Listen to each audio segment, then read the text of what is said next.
प्रिय विद्यार्थियों, लोक प्रशासन कक्षा में आपका पुनः स्वागत है।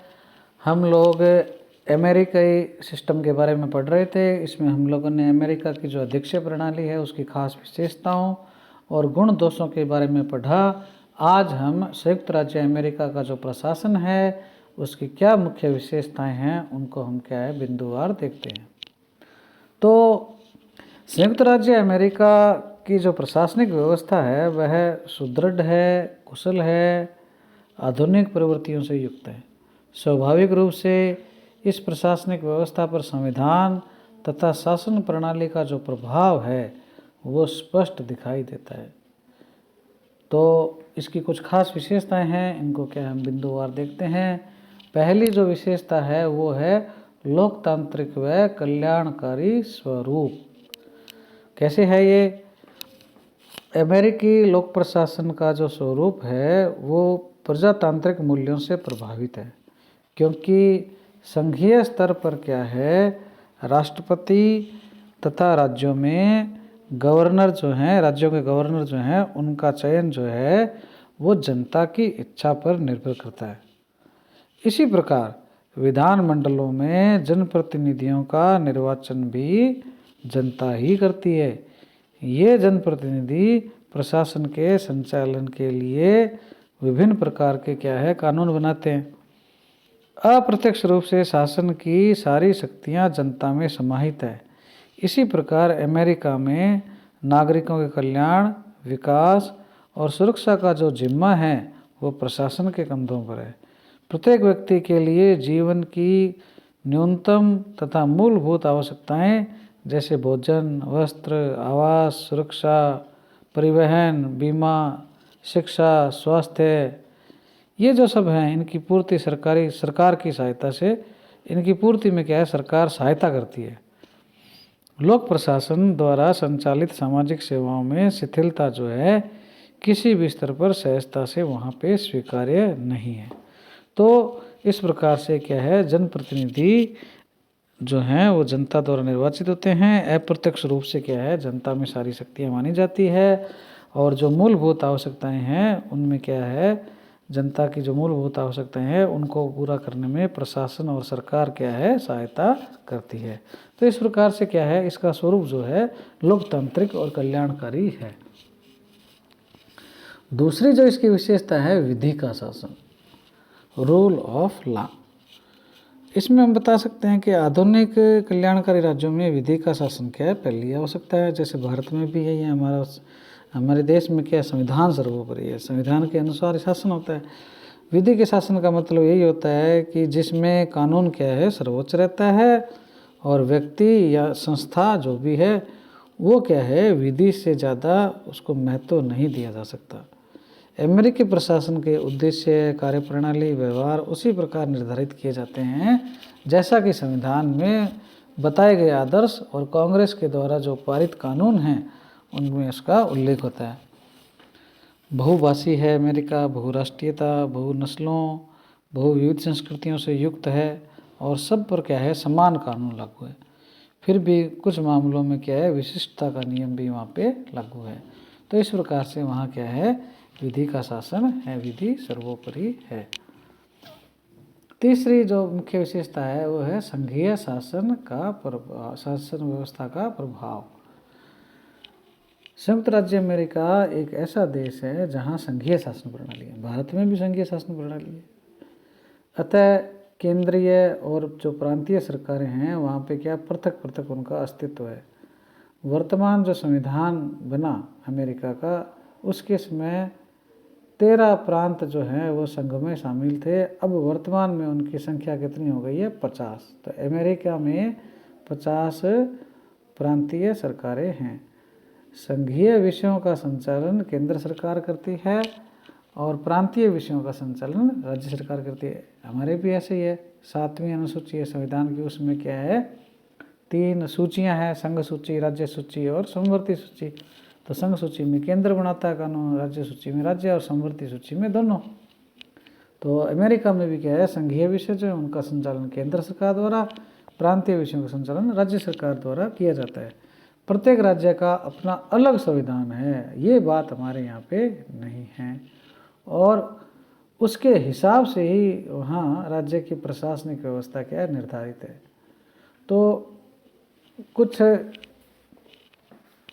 ऐसी स्थितियाँ हैं जिससे क्या है वहाँ पे क्या है एक अलग सिस्टम बना हुआ है। तो संविधान का अनुच्छेद 1 है, उसमें 8वीं उपधारा जो है उसमें क्या है संघीय विषयों का वर्णन है, और जो विषय उसमें वर्णित नहीं है वो क्या है राज्य के विषय माने जाते हैं। इस प्रकार से क्या है वहाँ पे संघीय शासन व्यवस्था का क्या है प्रभाव है। इसमें कुछ विषय भी हैं, जैसे संघीय शक्तियाँ जैसे किन किन मामलों में हैं, जैसे संघीय कार्यों के लिए टैक्स लगाना है, राष्ट्र की साख पर क्या है ऋण की प्राप्ति है, विदेशों से व्यापार का नियमन है, मुद्रा है, सिक्के है, विदेशों से संबंध और संधियाँ हैं, सेना है, नौसेना है, डाक सेवा है, नापतोल का नियमन है, नए राज्यों का निर्माण है। ये सब क्या है केंद्र की शक्तियाँ हैं। राज्यों के पास क्या शक्तियाँ हैं, स्थानीय कार्यों के लिए टैक्स लगाना है, और राज्य की साख पर ऋण लेना है, और राज्य के आंतरिक क्षेत्र में व्यापार करना है, दीवानी और फौजदारी कानून है, पुलिस है, शिक्षा है, स्थानीय स्वशासन है, समाज कल्याण है, सुधार का प्रशासन है, राजमार्ग और परिवहन है, निगम जो है उनका संगठन और नियंत्रण है। तो ये इस प्रकार से क्या है कुछ राज्य के भी शक्तियाँ हैं। तो ये इसमें क्या है संघीय शासन व्यवस्था है, इसमें शक्तियों का क्या है विभाजन किया गया है। अगली विशेषता आती है सुदृढ़ केंद्रीय प्रशासन। क्या मतलब इस बात का कि संघीय स्तर पर राष्ट्रपति कार्यपालिका शक्तियों का निर्वहन करता है। राष्ट्रपति की सहायता के लिए मंत्रिमंडल और अन्य लोक सेवक क्या है पदस्थापित होते हैं। अमेरिकी संविधान में राष्ट्रपति के मंत्रिमंडल नाम की कोई संस्था नहीं है। संविधान में कहा गया है कि राष्ट्रपति सरकार के विभिन्न प्रशासकीय विभागों के अधिकारियों से उनके अपने विभागों से संबंधित विषयों पर क्या है लिखित परामर्श ले सकता है।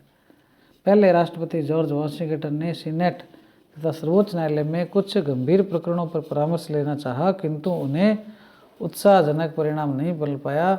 बाद में क्या है प्रशासनिक विभागों के अध्यक्षों से लिखित में परामर्श लिए जाने लगा और राष्ट्रपति के साथ उनकी बैठकें होने लगी और मंत्रिमंडल नामक संस्था का क्या है विकास हो गया।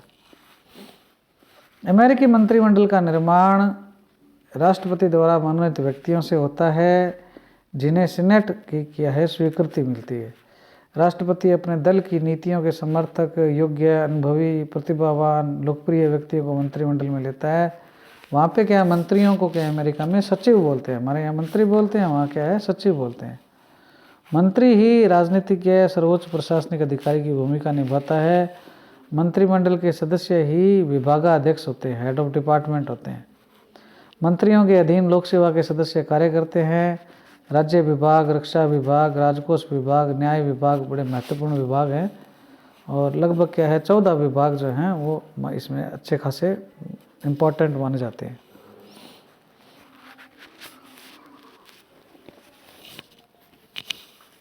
प्रशासनिक विभाग जो हैं उनको भी क्या है आंतरिक रूप से ब्यूरो, डिवीज़न, ऑफिस और सर्विसेज में क्या है विभाजित किया गया है। इसके अलावा वहाँ प्रशासनिक विभाग जो है उसके अलावा भी क्या प्रशासनिक विभागों के अलावा कुछ और अभिकरण हैं, जैसे स्वतंत्र कार्यकारी अभिकरण हैं। ये राष्ट्रपति के अधीन होते हैं, सीधे किसी मंत्री के अधीन नहीं होते, जैसे CIA है, नासा है।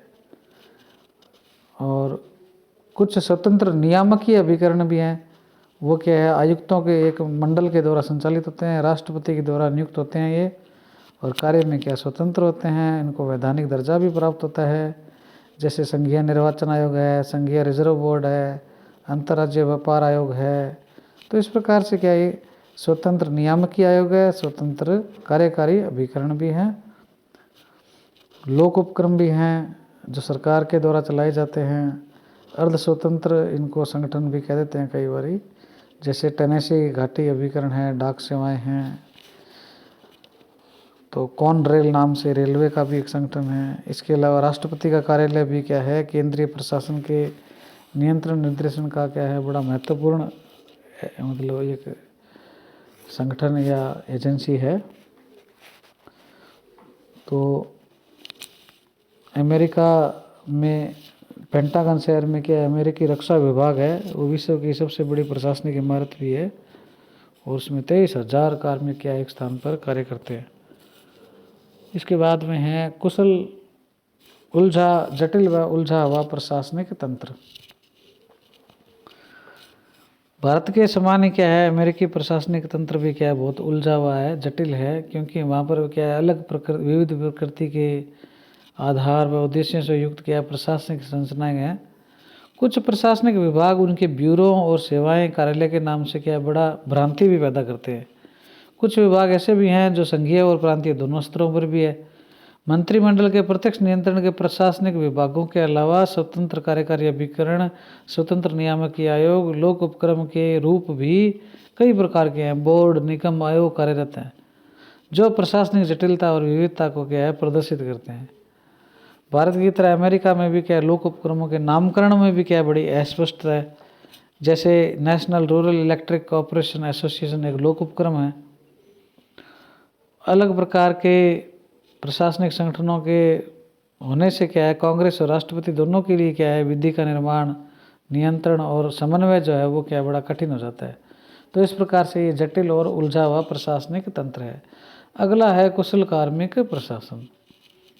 संघीय और केंद्रीय स्तर पर संरचित प्रशासनिक संस्थाओं पर कांग्रेस के कानून क्या है लागू होते हैं और ये जो संस्थाएं हैं इन संस्थाओं के कार्मिकों को वे कार्य करने पड़ते हैं जो संविधान की संघीय सूची में वर्णित किए गए हैं। संयुक्त राज्य अमेरिका के संघीय प्रशासन के अधीन लगभग 32 लाख लोक सेवक काम करते हैं, जबकि सभी राज्यों के कार्मिकों के सहित यह संख्या क्या है 3 करोड़ के आसपास हो जाती है।